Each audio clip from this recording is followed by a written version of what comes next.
siang, sore, dan malam. Kami dari kelompok 9 yang beranggotakan saya sendiri, Cata Lonoto Jonathan Putra. Saya Kurang Andri Rowan. Saya Cecilia. Saya Nodayanti. Yang akan menjelaskan tentang materi imbas elektromagnetik yang mencakup materi flux magnet, hukum Faraday, dan transformator. Selamat menyaksikan. Baik, yang pertama itu adalah definisi imbas elektromagnetik.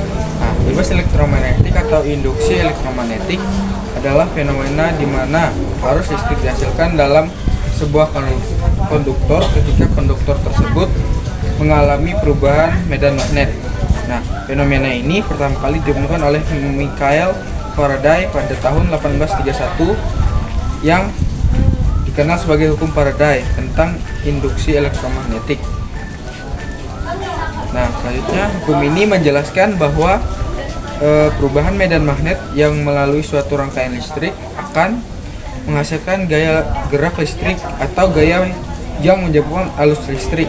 Nah, di rangkaian tersebut, besar gaya gerak listrik yang diinduksikan bergantung pada laju perubahan medan magnet dan jumlah lilitan dalam rangkaian. Nah, imbas elektromagnetik atau induksi elektromagnetik adalah fenomena di mana arus listrik dihasilkan dalam sebuah konduktor ketika konduktor tersebut mengalami perubahan medan magnet.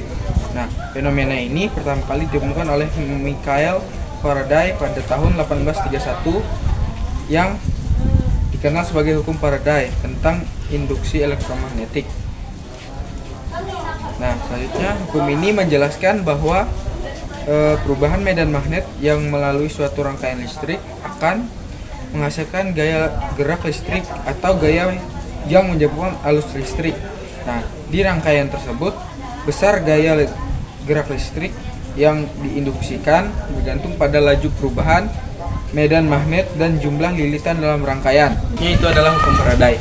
Hukum Faraday tentang induksi elektromagnetik menyatakan bahwa gerak listrik atau GGL yang diinduksikan dalam suatu rangkaian tertutup sebanding dengan laju perubahan flux magnet yang melewati rangkaian tersebut.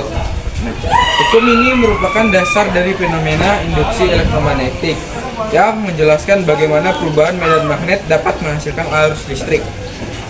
Nah, tanda negatif menunjukkan arah GGL sesuai dengan hukum Lenz yang menyatakan bahwa arus induksi akan melawan perubahan flux magnet yang menyebabkan.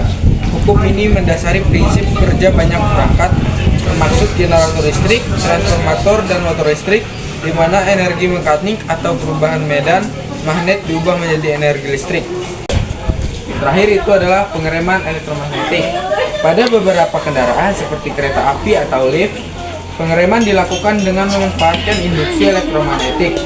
Medan magnet yang berubah dihasilkan oleh gerakan konduktor, misalnya roda atau cakram. Melalui medan magnet yang kemudian menimbulkan arus listrik yang menciptakan medan magnet yang berlawanan, medan magnet ini memperlambat gerakan kendaraan menghasilkan efek pengereman. Menjelaskan tentang transformator. Transformator adalah perangkat yang menggunakan prinsip imbas elektromagnetik untuk mengubah tegangan arus bolak-balik atau AC. Ini terdiri dari dua kumparan, yaitu kumparan primer dan sekunder, yang dililitkan pada inti besi. Arus bolak-balik di kumparan primer menciptakan medan magnet yang berubah, yang kemudian menginduksi tegangan di kumparan sekunder. Tegangan yang dihasilkan bergantung pada rasio lilitan antara kumparan primer dan sekunder. Transformator digunakan untuk menaikkan atau step up atau menurunkan atau step down tegangan, dan penting dalam distribusi listrik jarak jauh.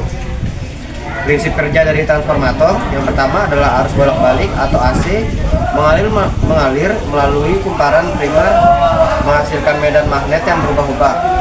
Medan magnet yang berubah ini menciptakan flux magnet yang mengalir melalui inti besi transformator yang menghubungkan kumparan primer dan sekunder. Flux magnet berubah di kumparan sekunder sesuai dengan hukum Faraday, menginduksi tegangan pada kumparan sekunder.